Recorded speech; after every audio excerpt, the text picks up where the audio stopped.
Boa noite, bem-vindos a mais uma edição do programa As Regras dos Jogos. Como é hábito, para discutir os temas desta noite, temos 4 advogados especialistas em Direito do Desporto: João Coluni, João Diogo Manteigas, Alexandre Mestre e um estreante, Rui Jesus. Muito obrigada por ter aceito o nosso convite, muito obrigada aos habituais também por terem vindo mais uma vez. Começamos o programa de hoje a falar de um tema que tem vindo a ser discutido praticamente todas as semanas, que tem a ver com a titularidade dos direitos ser partilhada, dos direitos económicos dos jogadores de futebol ser partilhada ou não por terceiros. Como é sabido, a FIFA proibiu em dezembro de 2014 uma proibição que entrará em vigor a 1 de maio de 2015.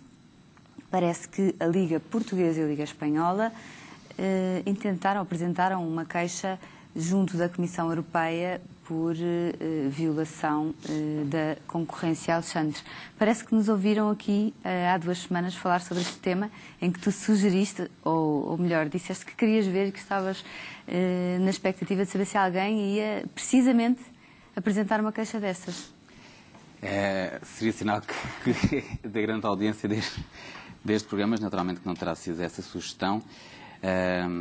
Hoje confirmou-se de facto, falava-se já há alguns dias, na semana passada, e hoje, pelo site da Liga Espanhola, pôde-se constatar que efetivamente foi a Liga Portuguesa. Que efetivamente ambas terão apresentado uma queixa na Comissão Europeia. Indicam a violação das liberdades fundamentais, sem fundamentar o porquê que o fizeram, embora justifiquem, no geral, quais são as suas preocupações. As preocupações são a defesa dos clubes com menos recursos económicos, naturalmente que vão deixar de ter acesso a esta fonte de financiamento, se quisermos chamar assim. Também prejudicar a formação de dezenas de jogadores e excluir terceiros da gestão dos direitos económicos dos futebolistas. Mas fica-se por aqui e, portanto, tem que se adivinhar o que é que eles tentaram dizer. Do meu ponto de vista, é evidente que não... Em causa estão os artigos 101 e 102. 101 e 102 na parte da concorrência. Da concorrência. A FIFA é uma empresa, ou uma associação de empresas, podemos discutir, e, portanto, está sujeita às regras da concorrência do Tratado de Funcionamento da União Europeia. E isto leva a que, mesmo que a FIFA seja uma associação de direito suíço, ao regulamentar, isto vai afetar a União Europeia e vai afetar países terceiros, e a Comissão Europeia tem poderes para aplicar uma coima à FIFA, no caso de vir a concluir que, efetivamente, este regulamento lesa um conjunto de entidades.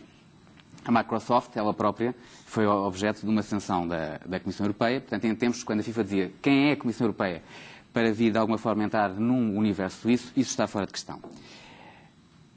A meu ver, haverá, eventualmente, violação do direito da concorrência se entendermos que há aqui um acordo que restringe o mercado da oferta e da venda, vamos dizer assim, a oferta-procura dos praticantes esportivos, dos futebolistas. Poder-se-á invocar que a FIFA, como é monopolista, é a única que regulamenta e é a única que regula estas atividades, ao fazê-lo poderá estar a abusar dessa posição dominante, mas isto é muito mais complexo do que uma análise assim simplista. Quanto às liberdades fundamentais, é evidente que a partir do momento em que estamos a restringir aqui a possibilidade de alguns operadores económicos continuarem a operar, veja-se, os praticantes esportivos terão menos hipóteses de transação, porque esta via possibilitava que mais clubes pudessem transacionar os jogadores. Se nos acordos com os fundos se dizia que antes do termo do contrato eles tinham que ser transacionados, de outra forma não faria sentido, havia muito mais transações. Havendo muito mais transações financeiras, circulavam muito mais capitais. Muito mais operadores a prestar serviços, empresários, agentes FIFA, vamos chamar assim, empresas de gestão de carreira de futebolistas, nós mesmos, advogados, porque o regulamento... Os próprios jogadores da formação tinham muito mais hipóteses, mas há aqui um conjunto de entidades que deixam de poder prestar tantos serviços. Há uma restrição à sua prestação de serviços. Há uma restrição também ao seu estabelecimento em território da União Europeia para poderem prestar serviços neste âmbito. E, nesse sentido, a relação no seio da União Europeia e da União Europeia para com terceiros fica aqui, enfim, restringida. Agora, eu só, para terminar, chamava a atenção do seguinte. A Comissão Europeia e a UEFA, nós estamos a falar da FIFA, estamos a falar da UEFA, celebraram um acordo de cooperação, não há muito tempo, 14 de outubro de 2014, um ano e pouco, em que há aqui um ponto que eu acho que é relevante. A queixa é à Comissão Europeia. E a Comissão Europeia assinou um acordo com a UEFA. E nesse mesmo acordo diz que se tem que proteger a dignidade humana dos atletas e aponta para o caso precisamente do TPO, do Third Party Ownership. E defende também que se tem que atentar contra o TPO em nome de quê? Da integridade das competições esportivas. Isto é ir buscar também o que o Tratado de Funcionamento da União Europeia diz em relação ao desporto. Diz que as medidas que sejam adotadas têm que proteger a integridade física e moral dos atletas. E se recuarmos a 99, no caso ENIC, nesse caso foi considerado precisamente que, embora houvesse uma restrição, ela era objetivamente justificada. Vamos dizer, se vier a concluir que há uma restrição a estas liberdades e mesmo à concorrência, e há uma justificação objetiva para esse efeito, se formos na mesma lógica que fomos em 99, a Comissão em 99, por causa da multipropriedade de clubes, no caso ENIC, defendeu que se tem que preservar a integridade das competições. Mas ora, a integridade das competições de clubes aqui não está em causa. Não está em causa, mas os motivos, neste parágrafo em que a Comissão diz nós não concordamos com o TPO porque põe em causa a integridade das competições, se essa é a grande preocupação da Comissão Europeia, e se não mudar desde outubro de 2014 até ao presente, há aqui argumentos para rebater. Embora, eu sinceramente, e quando falámos nisso há umas semanas, tenha a convicção de que há mais argumentos em defesa das liberdades fundamentais, violadas, e da restrição da concorrência. Rui, mais uma vez muito obrigada por estar aqui presente. Acha que esta queixa tem realmente pernas para andar? Estas são as duas ligas mais prejudicadas, as da Europa, mais prejudicadas com esta medida da FIFA. Provavelmente sim, porque a grande discussão que aparentemente vai continuar e que deveria ter sido feita antes e que não foi sempre a questão de porquê proibir e não regulamentar. Exatamente. Ou seja, a queixa é contra a proibição. Não contra a transparência. Exatamente. Se se pudesse agora questionar se estivesse regulamentado, em que termos é que se regulamentaria e que margem é que haveria de queixa, digamos assim, para outro nível, até hoje, tanto quanto eu percebi, não houve ainda uma justificação clara de porquê. Pareceu ser mais fácil proibir, embora mal calculado, na minha opinião, mas se calhar mais fácil proibir do que regulamentar. Obviamente teria mais trabalho, se poderia ter aqui outros níveis de complicação. Mas isto só vem dar razão, aparentemente, a quem sempre defendeu que se deveria ir para a regulamentação. Porque não regulamentar, porque não corrigir o que se entendia por parte da UEFA e da FIFA, que estaria mal, não é? Portanto, nesses termos, a proibição provavelmente poderá ser... Mas permite-me só dizer o seguinte. Mesmo a proibição é uma limitação absoluta. Exatamente. A regulamentação, se fixasse alguns tetos, por exemplo, da percentagem que cada clube poderia ter, o número de jogadores, a percentagem dos fundos, etc., não seria um impedimento total, mas seria uma restrição. E, a meu ver, também aí poderíamos ter uma situação mas seria mais, eventualmente, porque aí entraríamos na especificidade do desporto, e se a restrição seria uma defesa, voltamos à questão da integridade das competições, não é? Ou seja, até que ponto o regulamentar não se poderia ir mais para uma monitorização? Como há experiências que já estão feitas dentro do... Mesmo em Espanha, exatamente, dentro da UEFA, Bélgica. Há experiências que já estão, que nunca se percebeu porque é que aparentemente são boas experiências e porque é que não se seguiu esse caminho, dentro da Europa, que é de monitorizar, de observar e entender, através dos registros, das participações, dos clubes, dos jogadores... A questão aqui é de saber quem é o investidor. Exatamente, sempre foi essa a questão, não é? E talvez, aparentemente, pudesse ter sido outro caminho. Vamos ver agora se este, de facto, foi melhor ou não. João.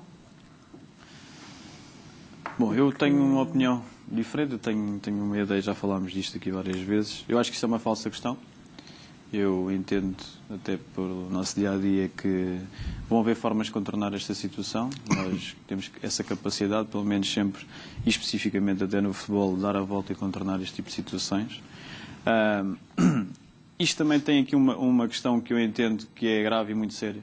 Tem a ver com o facto de estarmos a falar só a nível europeu, na União Europeia. Portanto, queixa-se aqui... Não necessariamente, também de relações da União Europeia com terceiros. Pronto. Pode fazer efeito a esse nível, mas não deixa de sempre ser criada aqui uma situação algo estranha e, portanto, parece-me a mim também que a ter razão ou a darem razão, nem que seja parcialmente, a esta queixa, tal como também a outra por parte do advogado Dupont, que foi advogado do caso Bosman, também já através de representação de um empresário, salvo erro. E aqui representa a Liga, as duas ligas. Exatamente. Portanto, estamos aqui... Mas o Dupont aqui representa a Liga Portuguesa e a Liga Espanhola. Exatamente. Portanto, estamos aqui aí por todas as vertentes. É a carga toda contra esta proibição da FIFA, que também, a verdade seja dita, foi algo curto, breve e muito direto, o que também é de estranhar. Não faz muito sentido. Ou seja, às vezes parece-me, olhar para aquela circular, mete-me a pensar se de facto aquilo não foi só para agradar, naquela altura. No início parecia, mas depois quando sim, entraram em datas e pormenores, que apesar de tudo eram. Mas que não deixam de ser estranhos também. Porque, vamos lá ver, é verdade que o prazo foi curto. Estamos a falar de uma circular de novembro, salvo erro. Isso é muito importante o que está a dizer, João, se me permites, porque um período transitório tão reduzido abona em favor em quem defende o tal abuso da função dominante. Exatamente. Portanto, parece-me a mim que foi para não deixar margem de manobra para se ultimar outros negócios, ou para fazer outros negócios, porque quem fizesse negócios até 31 de dezembro de 2014 podia colocar, imagino, por exemplo, um contrato a 20 anos. E o contrato era para respeitar até ao final de 20 anos. E, portanto, entrando em 2015 há uma limitação para um ano e depois deixa de haver qualquer tipo de possibilidade de fazer este tipo de negócios. Creio que, voltando um bocadinho atrás, que vamos reinventar um pouco e estou curioso para ver a reação tanto da União Europeia por parte da Comissão Europeia a esta queixa, como também se isto vai ser expandido a terceiros países que colaborem com a União Europeia. Depois, também, num plano que já falámos aqui, em que eu considero extremamente estranho e não deixo de questionar até a própria atitude da Federação Brasileira de Futebol, que era provavelmente, e é o país, provavelmente a par da Argentina mais beneficiava destes fundos e da intervenção destes fundos, ela própria adotar esta regulamentação e não ver outros países também, outras federações neste caso, a adotar uma medida que a FIFA exige sempre, cada vez que emite uma regulamentação nova, e que praticamente nenhuma federação corresponde com um regulamento interno ou com uma lei, seja como for. Eu entendo, portanto, basicamente que estou muito curioso para ver, creio que tem algumas falhas. Creio, sinceramente, que tem algumas falhas desta proibição na totalidade. Estou completamente de acordo com o Rui. Acho que isso é igual. Acho que estamos todos de acordo, é unânime, que aquilo que mais faria sentido seria uma regulamentação relativamente a isso. Mas eu também acredito e percebo que fatores económicos, até fiscais, seja completamente diferente e seja muito difícil depois de unificar em termos de controle, porque já temos um TMS agora que, com o novo regulamento dos empresários a partir de abril, intermediários, não empresários desportivos, já vai trazer algum controle, nomeadamente sobre os pagamentos e sobre pessoas externas ao negócio que acabam por ter intervenção. Só não percebo porque é que não fizeram essa passagem também para os fundos, mas parece-me a mim que pode ter sido uma manobra falível à partida, e também para ganhar alguns votos, se calhar, quem sabe, como as eleições agora na FIFA em maio, nunca se sabe se não é para ganhar alguns votos. Resta saber se ganha, não é? Porque esta medida é capaz de ser desfavorável a quase todas as ligas. As principais ligas. Sobretudo as principais ligas, não. A inglesa e a francesa. São as únicas que são prejudicadas. Mas parece-me que haverá claramente aqui uma questão política que está por trás desta decisão, principalmente, e da forma como foi tomada. Acho que não... A questão da regulamentação parece-me... É estranho, realmente, aliás, como o Brasil, por exemplo, que também é uma federação que fica altamente prejudicada com esta decisão, foi a primeira a acatar para dentro do Mas a Federação do Brasil está escaldada. Jurídico. Eu tive a oportunidade de relembrar aqui, a Federação do Brasil está altamente escaldada com a questão do Avelange, com o Ricardo Teixeira, e com o caso ISL e com outras situações que estão pendentes. Fiquei muito surpreendida. Achei que a Federação Brasileira ia lutar mais por uma questão que é tão importante para o desenvolvimento do seu futebol. Para além desta proibição, e como todos já referimos aqui por algumas vezes, haverá contratos que se manterão em vigor. Quer os que foram feitos antes de 2014, quer pelo período do ano, aqueles que foram feitos nesta janela entre janeiro e a entrada em vigor do regulamento. E para esses, curiosamente, a FIFA adotou regras que, no fundo, obrigam à transparência. O que é que isto quer dizer? Vai obrigar a que as partes divulguem quem é que são os detentores das percentagens dos direitos económicos, vai obrigar, no fundo, a fazer aquilo que se calhar podia fazer também daí para a frente e que evitaria a proibição. Portanto, a lógica da dificuldade que poderia ser regulamentar para efeitos da transparência, que é o que se diz ser o fundo desta proibição, se calhar ter-se-ia conseguido com as mesmas regras que vão implementar para os acordos que vão continuar em vigor.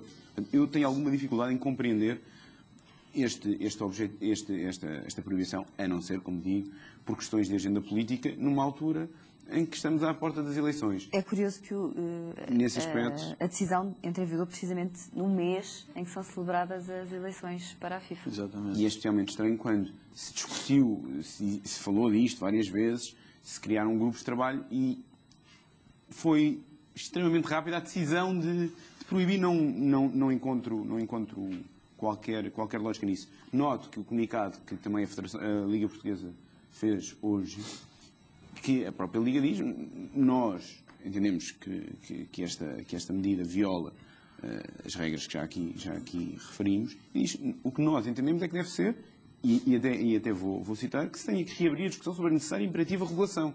A Liga, quer a portuguesa e quer a espanhola, claramente entendem. Isto tem que ser regulado, não há dúvidas, não faz sentido de forma alguma estar a proibi-lo. E acho que se pensarmos um bocadinho, isto será o caos, quer dizer, proibir que haja investimento no futebol. Porque eu percebo o que o João diz, poderá haver outras formas de contornar esta situação. Não será muito fácil, ainda assim, na minha opinião. O grande ativo dos clubes são os jogadores. Não há, as outras receitas, principalmente nos clubes e nos países com menores receitas, como Portugal, e como em Espanha, tirando os dois grandes clubes, os outros mais ou menos o mesmo, não têm praticamente outras receitas que não sejam a venda de jogadores. E, portanto, que garantia é que tu poderás dar a quem quer investir no teu clube que não sejam os ativos jogadores? Acho muito difícil. Acho genuinamente complicado que isso venha a acontecer. Quanto tempo achas que demora a termos uma decisão? Aí a Comissão tem discrecionalidade, não tem um prazo fixo para o fazer. Vimos neste caso do Striani, que por acaso agora no final de fevereiro vai ao Tribunal de Primeira Instância da União Europeia, que demorou algum tempo, e eu temo que efetivamente, se vier a verificar que as escolas em causa, nomeadamente o 18 TER e eventualmente o 18 bis continuando, que são nulas, e que se tiver que caminhar ou não é a Comissão que vai impor que as organizações esportivas regulamentam ao invés de proibir, simplesmente quer-se ali para dizer que aquela proibição é nula e não produz efeitos. Mas, admitindo que isso acontece, vai demorar muito tempo. E neste ato vamos recuar. E eu recordo que a Comissão tanto está a demorar tempo, alegadamente a mais, nas suas decisões, que, de forma praticamente inédita, se não mesmo inédita, o Ombudsman da União Europeia, o Provedor de Justiça da União Europeia, a propósito precisamente do caso do fair play financeiro, veio avisar que, do ponto de vista da atuação da Comissão, as diligências não terão sido tão rápidas quanto isso. E, portanto, eu admito que este ato vai levar a que depois possa ser muito tarde para quem defende que, efetivamente, se deveria regulamentar e não proibir. Mas não poderá adotar medidas interinas, mas isso suspender a eficácia desta? Existe a figura da providência cautelar, da suspensão provisória do ato. O ato que ainda não está, atenção, tanto quanto eu sei, há um comunicado, mas nem temos sequer o regulamento propriamente dito em vigência. Portanto, neste momento o ato que eles podem dizer que querem suspender a eficácia é um comunicado.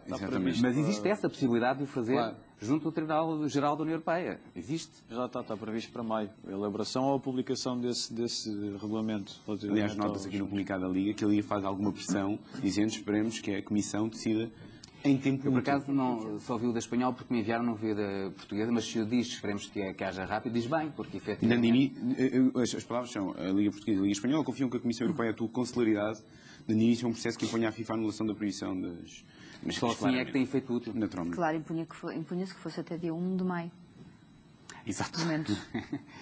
Para que não houvesse realmente prejuízos, porque pode haver depois pedido de indenização pelos prejuízos. A própria Liga também já o avança.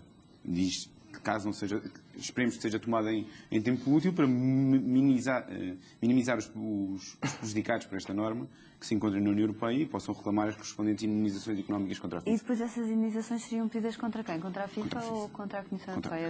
Por ter demorado tanto tempo a decidir? Contra a FIFA por ter implementado uma regra que seria ilegal.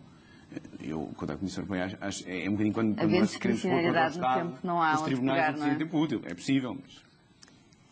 Vamos passar então ao segundo tema desta noite. A Federação Portuguesa de Futebol vai exigir nova documentação no regulamento do Estatuto e Transferência de Jogadores.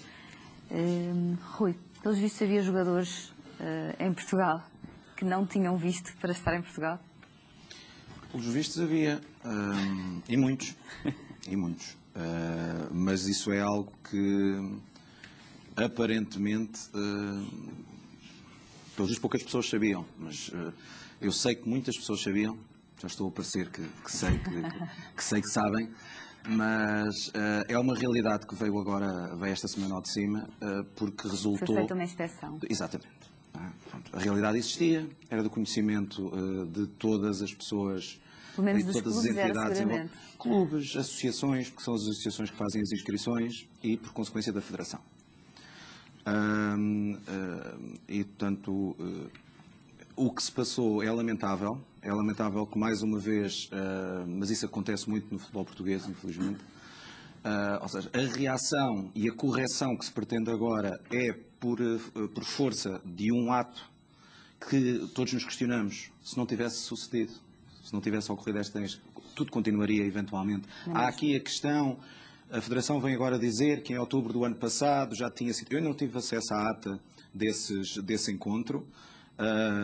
Diz-se que se foi discutido. Mas estamos a falar de uma lei que não... A Federação, no seu comunicado, fala em 2012. 2012 é uma alteração de uma lei de 2007, em que o artigo em causa não é alterado. Ou seja, nós estamos a falar que 7 anos depois da publicação e desta exigência é que, aparentemente, no seio da Federação, o futebol português a este nível, não profissional, embora ao que conste, não sabemos, mas ao que conste publicamente, também haverá clubes da Liga Profissional envolvidos, mas essencialmente na questão não profissional, aparentemente, ao longo destes anos, era algo que foi muito difícil de implementar, ou que se achou que não seria o momento ideal, não se entende muito bem, não é? Isto também decorre, na minha opinião, da indefinição no nosso país do que é o jogador profissional de futebol e do que é que deve ser exigido a um clube, a uma associação desportiva, não a uma sociedade anónima desportiva, para celebrar contratos de trabalho ou não ser obrigado a celebrar contratos de trabalho com os jogadores, quando os contrata. E, portanto, este problema liga-se, é um problema com os jogadores estrangeiros, mas que se liga muito a esta situação no nosso país, com os jogadores portugueses inclusive, que é a indefinição, no meu entender, do que é claramente o jogador profissional ou o jogador não profissional. E nota-se, não é? Portanto, esta questão dos vistos, ser de estada temporária, ser de trabalho, ser turístico, porque a questão é verdade que temos casos que são os famosos casos à experiência, não é? Portanto, os trials, os testes, mas que aparentemente não se prolongam por tanto tempo que tenha resultado neste encontro destes problemas e destas permanências para além dos tempos legais permitidos. João Cluny. Bom, Portanto, em causa estão os não profissionais, sobretudo, apesar de... Pois, a informação que eu tinha era que os casos eram quase todos com atletas amadores.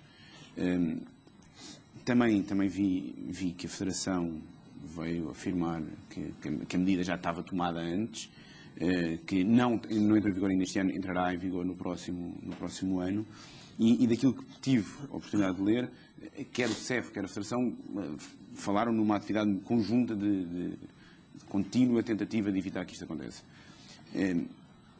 Eu compreendo que se aponta o dedo a algumas situações. Parece-me que, em primeiro lugar, tem que se apontar a dedo a quem está a utilizar estes jogadores, sabendo que eles não têm visto sequer para estar em Portugal. Compreendo que a Federação possa ter que anular, mas nem me parece que é a Federação que compete verificar se alguém está em Portugal, legal ou ilegalmente. Sim, a Federação faz um papel de pura e simples fiscalização da inscrição.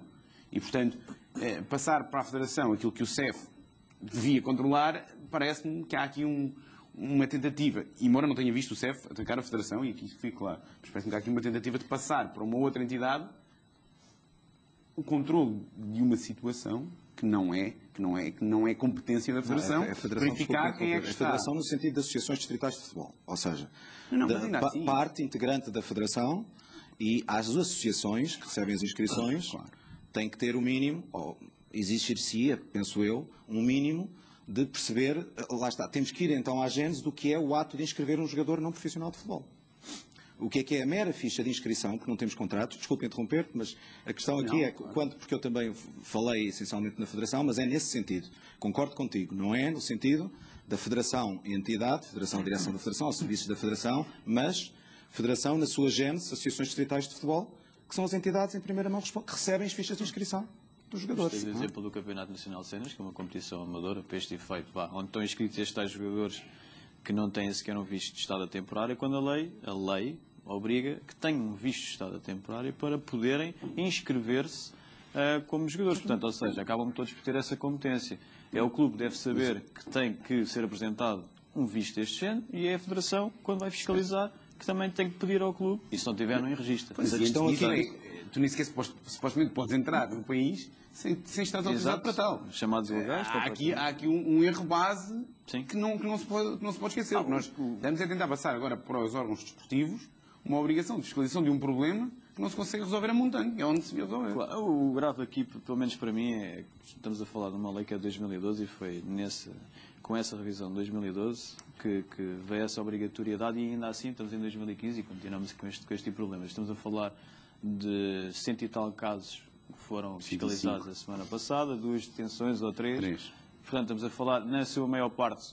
Isto só na Zona Centro, exatamente. Isto só no centro. Só na Zona Centro, atenção. De certeza que estamos a falar de mais de 90% de menores de idade, que saem, na sua maioria de África, e, portanto, há aqui um contingente mais até da Guiné-Bissau do que propriamente de outros. Então, tenho certeza que sejam, essencialmente, menores de idade, porque acho que para os menores de idade há regras mais estritas para a inscrição, e que essas sim, por exemplo, necessidade de autorizações dos pais, etc., que dificultaria, parece-me, a possibilidade de conseguir inscrever. Eu não sei, eu não conheço casos. Dificultaria, mas se elas vierem do país de origem... Não, mas se forem menores de idade, de facto, é um bocadinho difícil conseguires ter uma autorização dos pais se não tiveres sequer um visto para poder cá estar. Os pais também têm que cá estar. Tem que indicar a finalidade para que... Portanto, acho mais difícil, mas eu não estou a dizer que não sei, porque eu não conheço os casos. Certo. Estamos a falar de uma situação que não é controlada devidamente como devia ser. Segundo, o clube, para terem uma ideia também um bocadinho deste processo, o clube manda uma carta de chamada e pode até ser um jogador menor. Desde que tenha cá o seu tutor, com uma procuração dos pais e com a declaração dos pais lá autorizar, tudo se faz. E, portanto, a partir do momento em que o clube assume o alojamento e a estadia, e, portanto, outras despesas, praticamente é muito fácil registrar-se um jogador na Federação como amador. E porquê é que não é fácil que esse jogador tenha visto? Não é fácil porque o jogador, normalmente, quando entra, não vai entrar com um visto de trabalho. Não vai obter um contrato profissional que lhe permita isso. Portanto, só tem ou visto de turista ou visto de estudo. Estudo, tenho muitas dúvidas. Sem qualquer desprimor, mas não me parece. Só se for um o que era óbvio era ter um visto de Mas a lei vai permitir isso e abrange isso. Diz assim, ou eles entram cá com um visto de turismo ou entram cá com um visto de estudo. Só que nunca ninguém obteve nenhum nem outro. O problema mais grave, para mim, é claramente a situação de abandono de jogadores, que tanto maiores de idade ou menores de idade, não interessa, que acaba por acontecer. Afinal, se vê que não são obviamente nada de extraordinário, que não vão chegar ao nível profissional. Estamos a falar de... Só temos uma liga, 2 ligas profissionais, estamos a falar só apenas da primeira e segunda liga. Imagine a quantidade das séries, só pensar nas séries que existem no Campeonato Nacional de Séniores, mais as distritais que o Rui estava a falar e bem, o contingente de jogadores ainda é incalculável. Quer dizer, é calculável porque a Carta Desportiva contém todos os atletas, o número de atletas estão registados. Mas não quero imaginar sequer, só pensar na zona centro de 100 e tal de jogadores, imagino no norte, onde existe muito mais, onde há muito mais competições, amadoras, lá está, e a facilidade com que eles vieram para cá e com que entram em Portugal. Pois temos aqui, entre outra questão, que é a relação que Portugal tem com os Palopes, com a África, também com o Brasil, e portanto isto é muito fácil, acaba muito fácil, por ser muito fácil também para a via dos acordos bilaterais. Bem, tenho que interromper agora para um curto intervalo, voltamos já para a segunda parte desta edição de As Regras dos Jogos.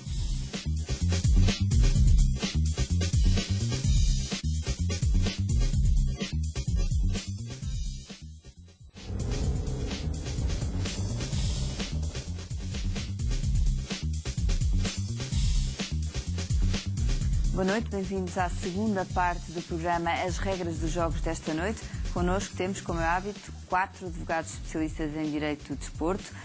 Rui Jesus, muito obrigada, um estreante, muito obrigada pela sua presença aqui. Alexandre Mestre, João Cluny e João Diogo Manteigas, obrigada também por terem vindo mais uma vez. Estávamos no final da primeira parte a discutir a questão da Federação Portuguesa de Futebol exigir nova documentação no regulamento do Estatuto e Transferências de Jogadores. Em causa estão os jogadores que representam clubes, jogadores amadores que representam clubes sem terem visto para trabalhar em Portugal. Alexandre, falta-me ouvir a tua opinião relativamente a esta nova exigência da Federação. Eu acho que faz todo o sentido que haja uma agilização do funcionamento, da articulação entre o CEF e a Federação Portuguesa de Futebol, como aliás já existe entre o CEF e a Liga Portuguesa de Futebol Profissional, porque em maio de 2013 ou 2014, eu tenho aqui foi anunciado publicamente, tenho aqui o protocolo, 24 de maio de 2013, para uniformizarem e agilizarem a concessão da autorização de residência a futebolistas profissionais. Neste caso estamos a falar de futebolistas amadores. Vamos para a lei. E o que é que a lei pretende? Estamos a falar de um visto de estada temporário, como se falou aqui há pouco. É para permitir a entrada. E qual é o papel de uma federação aqui? Se eu bem interpreto, atenção, o visto pode ser concedido para o exercício em território nacional de uma atividade desportiva amadora, a expressão não será talvez a mais feliz, certificada pela respectiva federação, desde que o clube ou a associação desportiva se responsabilize pelo alojamento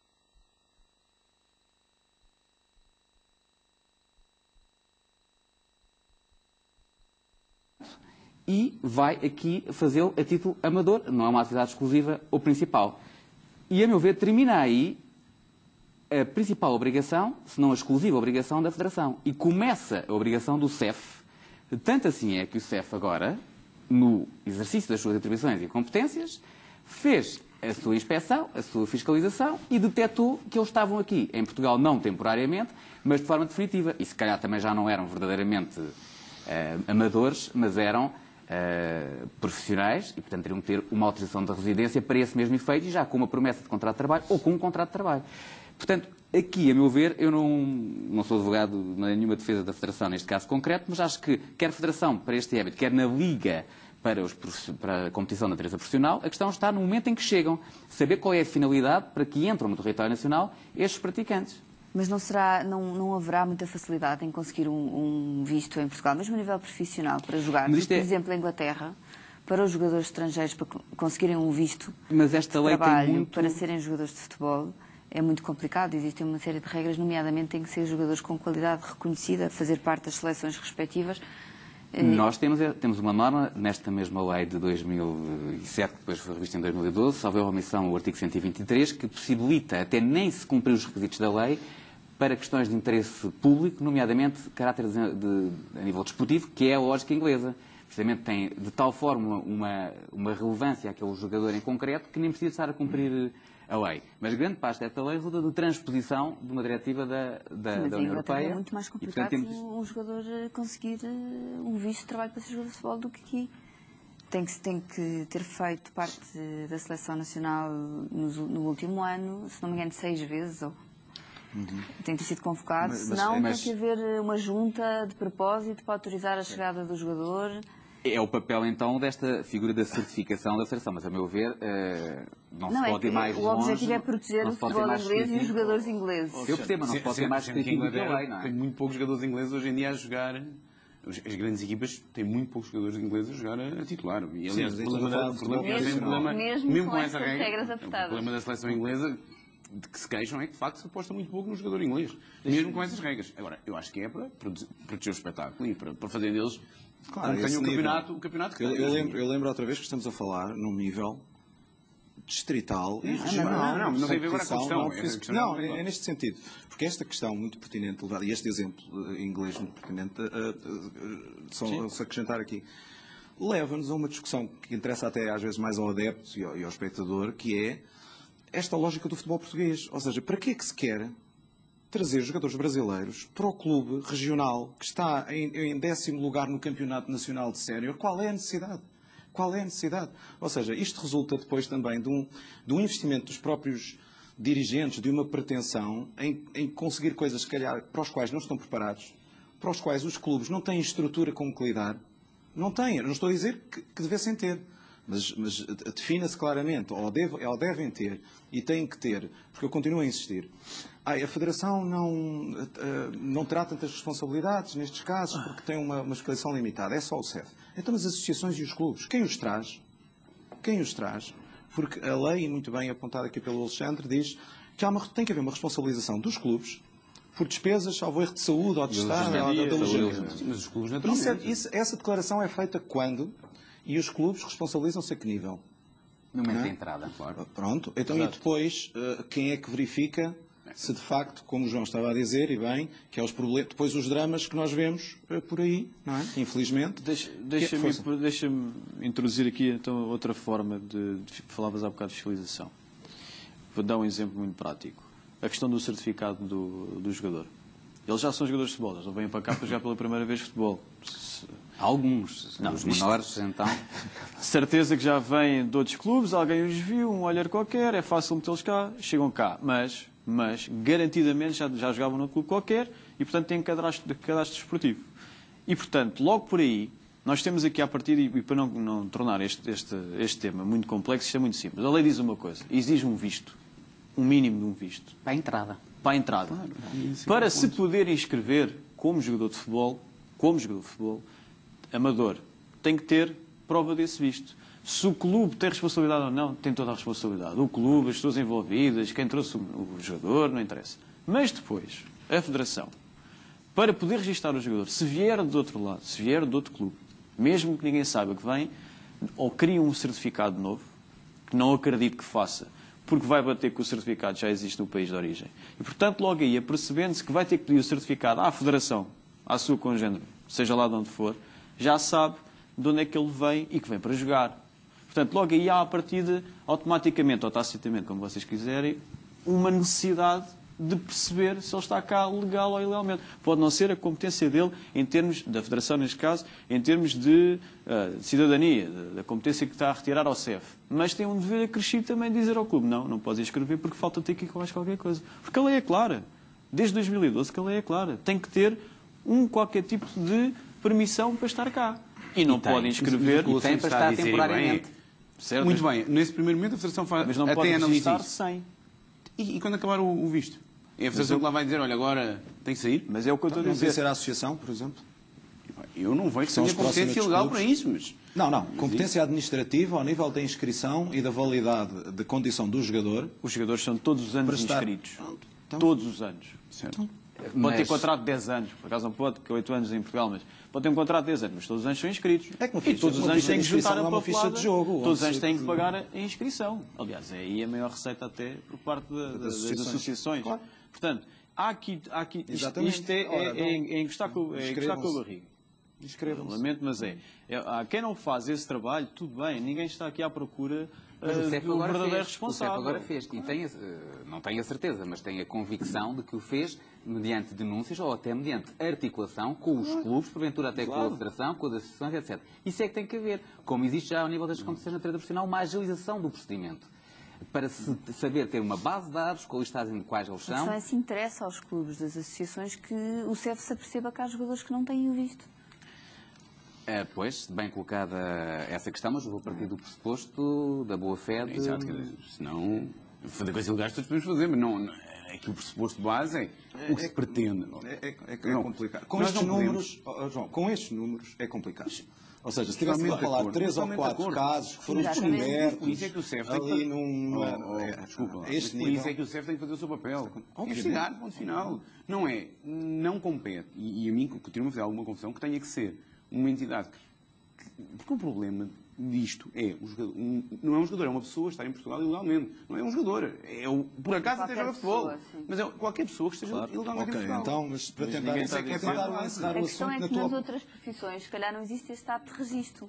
Certo. E o que é estranho é esse estado de registro certo. numa entidade com utilidade pública não ser... Mas isto é derivado da quantidade, do número de jogadores que existe que estão nesta situação. Exatamente. Ou então também através de uma política, porque, como bem sabemos, o CEF não tem sido propriamente o melhor exemplo de uma instituição nos últimos tempos a nível do que tem vindo a acontecer noutras situações e noutros casos.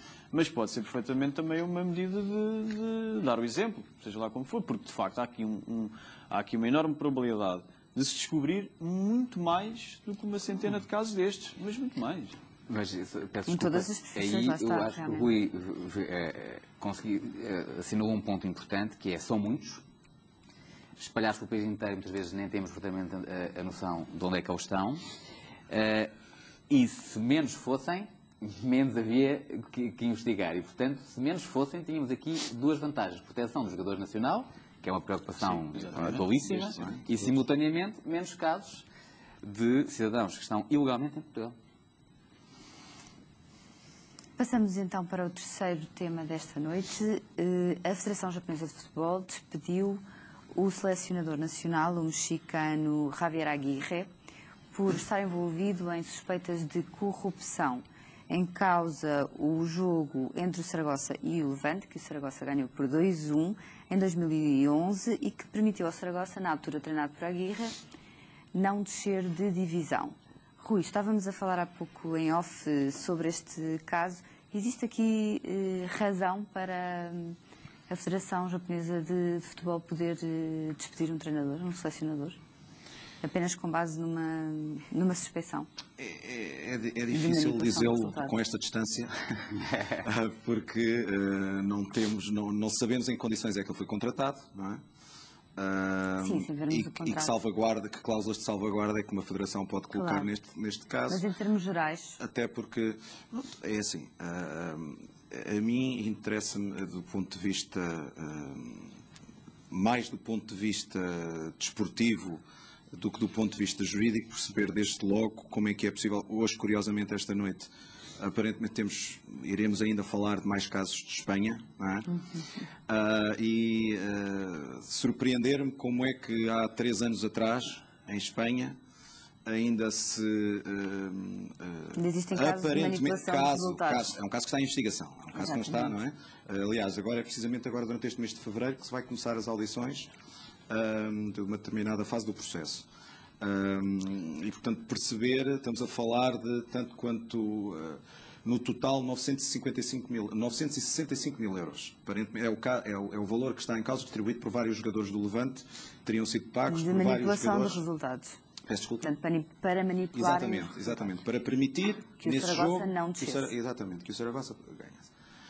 Ora, se de facto as coisas... Isso é o que me surpreende, de facto, por parte das pessoas envolvidas. Se houve de facto estas transações, porque a fase do processo está em indícios de transação de determinados valores entre contas bancárias de jogadores. Aliás, ao que consta, terão sido jogadores a pagar a jogadores. Jogadores do Zaragoza a pagar a jogadores do Levante. Portanto, isto funcionar assim, em 2000, não devia funcionar assim de forma nenhuma, não é? Mas ainda funcionar assim, em 2011, há 3 anos atrás. Numa das principais ligas da Europa. Exatamente. Não é? Isso é que me deixa assim, um bocadinho... Portanto, eu quase que fico sem palavras para comentar mais este caso. Mas, enfim, se calhar estou a ser muito inocente. Não sei. Alexandre, existia aqui justa causa ou não? Eu não, também, a esta distância, também não... Sabemos que o contrato provavelmente prevê todas as hipóteses e mais algumas de... É bem possível. Qualquer atividade mas ou qualquer suspeita sobre o selecionador dar direito à rescisão, mas... Eu confesso a minha ignorância em relação ao regime jurídico japonês, nomeadamente... Se fosse em Portugal. Nomeadamente, se tem legislação laboral específica para os treinadores, algo que nós não temos em Portugal. Exatamente. Temos no Acordo Coletivo de Trabalho, mas não temos a legislação. E se, porventura, também a nível de contratação coletiva está ao nosso salvaguardar. Mas tenho muitas dúvidas que se prevê em algum país que se quer, enfim, com a lisura de procedimentos, um despedimento não ser precedido de um processo disciplinar e não haver a hipótese do contraditório da parte deste selecionador. Sendo que, tanto quanto julgo saber, ainda estamos a falar de indícios. Não estamos a falar de qualquer processo autónomo que tenha transitado em julgado, a nível penal, designadamente. Em Portugal, a corrupção, de facto, no nosso regulamento disciplinar da Liga, no regulamento disciplinar da Federação, são infrações muito graves. Temos uma lei, a Lei 50 de 2007, que também abarca a corrupção. No Japão admito que também estejamos a esse nível, mas talvez seja cedo demais para despedir, sem mais, o próprio selecionador. João, Diogo. Eu primeiro acho muito estranho o Alexandre não conhecer a legislação nipónica, tendo em conta É uma falha. que é um homem transversal. É uma falha gritante. Mas pronto, para a próxima falaremos de um tema retirado propriamente do Oriente para podermos debater. Há aqui uma situação que eu achei curiosa, uma declaração por parte de um dirigente da Federação Japonesa de Futebol, que disse que não podiam correr o risco de colocar em causa a qualificação para o próximo Mundial por parte do Japão. Portanto, partindo do pressuposto, no seguimento daquilo que o Rui estava a dizer, relativo à demora da decisão do processo, eventualmente dele ser condenado e depois aí é que, a meio da qualificação, não ou já numa fase adiantada, ter que mesmo despedi-lo. Isto é portanto, se calhar uma justificação que até faz algum sentido. Não, desculpe, eu percebo isso do ponto de vista desportivo, mas não do ponto de vista da articulação entre a responsabilidade disciplinar e a responsabilidade criminal, que são independentes. Mas, Alexandre, o que me parece é que essa declaração foi feita no sentido de tentar justificar que se não o processo começasse, ia ter que começar a ir para a Espanha constantemente para o julgamento. Eu percebo isso, mas há uma autonomia. Passou-se uma ideia de que não iria continuar a conseguir desempenhar a sua atividade. Achas que o Presidente tentou passar a ideia de que acreditava na inocência do selecionador? Portanto, ou seja, que não estava com esta medida eu acho que o que o Alexandre diz é muito importante, que ainda não foi condenado, isto ainda nem sequer foi acusado. Há uma investigação em curso. Também me parece, e acho que isto é importante para este efeito, que é, quando ele foi contratado, já se falou, este caso não é de hoje, não surgiu a semana passada, já se falava há algum tempo. E o Aguirre foi contratado após o Mundial, portanto não foi assim há tanto tempo. E depois também não deixa de ser curioso o momento em que tudo isto sucede. O Japão participou recentemente da Taça Asiática, o desempenho não foi brilhante, ficaram nos quartos de final e, portanto, houve ali uma conjunção de fatores que deu algum jeito, parece. Não acredito que tenha sido efetiva. Devem ter chegado a um acordo e não acredito que tenha sido primeiro despedido e que tenha sido por causa desta justificação. Mas a primeira notícia que sei que era não, despedido. Eu vi recentemente umas declarações do acordo do próprio treinador a dizer que compreendia a posição da Federação e a dizer que desejar boa sorte à seleção. É porque a indenização foi. O advogado era bom, a indenização era boa. Porque uma coisa curiosa também é que ele vai ser ouvido dia 26 de fevereiro. É um dos 42 que vão ser ouvidos. Alguns jogadores já foram, inclusivamente o Gabi do Atlético de Madrid e o próprio guarda-redes que está em causa, quer o Zaragoza, quer o internacional argentino, o Léo Franco, e que supostamente foi um dos que pagou. Um dos jogadores que precisou esse pagamento. Outra coisa curiosa também, que eu gostava de dizer aqui, é que relacionado em concreto com o caso, é que o Deportivo, que foi o prejudicado nesse ano em que desceu de divisão, tentou também, de alguma forma, anunciar e ser ressarcido, mas também entrar para o processo como uma parte, um assistente. E como assistente e legitimada também para isso, e que desconsideraram por completo, porque o facto de ele ter descido de divisão não foi por causa daquele jogo, mas sim por causa de uma temporada, dos resultados globais da temporada e pelo seu desempenho da temporada e não concretamente por causa daquele jogo. Tenho algumas dúvidas relativamente a isso. É uma maneira de dizer as coisas, mas não costuma Mas foi efetivamente, independentemente da má campanha que tenha feito naquela época, foi exatamente por causa daquele jogo que eles baixaram a divisão. Exatamente. Portanto, fizeram uma má campanha. Exatamente. Justa causa desportiva, portanto. Depois, pegando também aqui naquilo que o Rui disse relativamente aos timings e à demora ou não que isto tem vindo a desenrolar, o engraçado é que foi a própria Liga que denuncia o caso. E, portanto, são eles que começam e abrem este caso e, portanto, também não é propriamente um caso que deve ser fácil de decidir. Estamos aqui a falar de incontáveis pessoas que ainda têm que ser ouvidas, vão ter qualquer coisa como... Envolve muita gente. 48 horas estão a dedicar meia hora para cada pessoa, sendo que os dirigentes estão alocados a 1 hora e, em particular, a 2 horas. Outra coisa curiosa, só para terminar, é que quem vai representar o Zaragoza? Neste caso, o Zaragoza como pessoa coletiva e sim o demandado, quem vai representar é o Vice-Presidente e o Vice-Presidente faz questão de dizer publicamente qual é que é a sua estratégia de defesa, que basicamente o Zaragoza não teve nada a ver com aquilo, foi sim o Agapito, que é um ex-presidente do Zaragoza muito com algumas histórias muito conturbadas e algumas também já provadas, e, portanto, basicamente é desviar toda a atenção e tudo aquilo que foi feito para cima desse ex-presidente e não para os arrogâncias em si. Na qualidade de presidente. Na qualidade de presidente, sim. Como é óbvio. A tal relação... É uma tentativa, é uma defesa, como outra qualquer?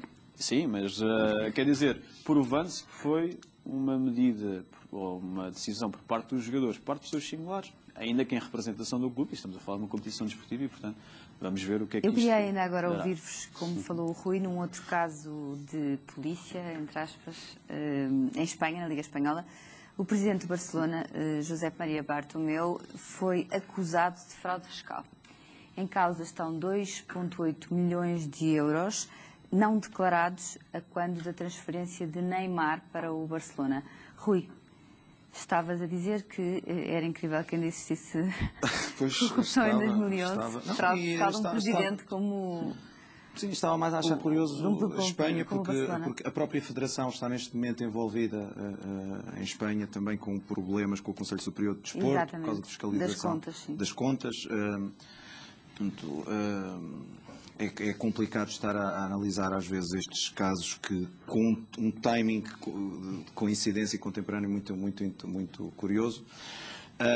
Neste caso em específico, é difícil estar a alongar mais se não perceber que, ou afirmar, lembrar que a grande defesa do presidente do Barcelona neste momento é que o procurador que o acusa será rival do clube, será do Barça. É a grande defesa dele neste momento. Uma suspeição. Exatamente.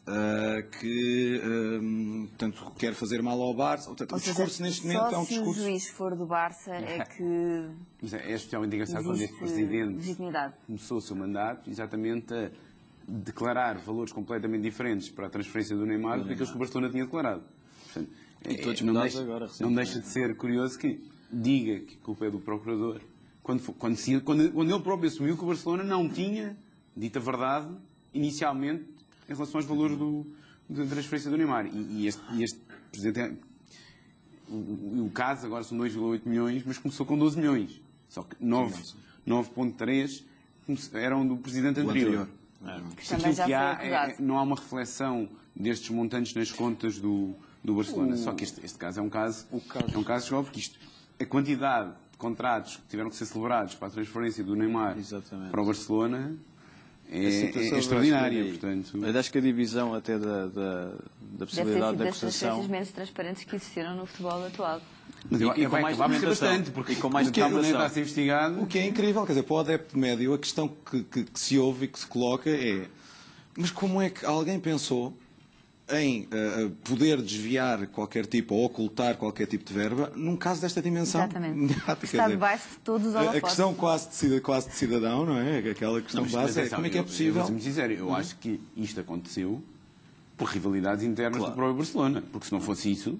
E mais uma vez o próprio Real Madrid também. Não faz muito sentido outra justificação. Eu acho que isto aqui a questão é o não incluir nas contas determinados valores.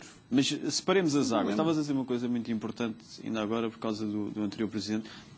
Vamos lá ver, o Barcelona nos últimos anos sofreu ali várias alterações de direção, mas parecendo um pouco também que era uma passagem de testemunho. Ou seja, basicamente eram os ex-vice-presidentes do Sandro Rosell, que agora ele é presidente, e portanto há aqui vários tipos de acusação diferentes. O do Sandro Rosell tem a ver exatamente com a quantidade de contratos que foram feitos a quando a transferência do Neymar, talvez para justificar o dinheiro. Eu tenho aqui indicação, olhando assim, por alto... 56 para 96, uma coisa assim. E tenho, vê bem, só aqui 7,9 milhões de direitos de preferência sobre 3 jogadores do Santos.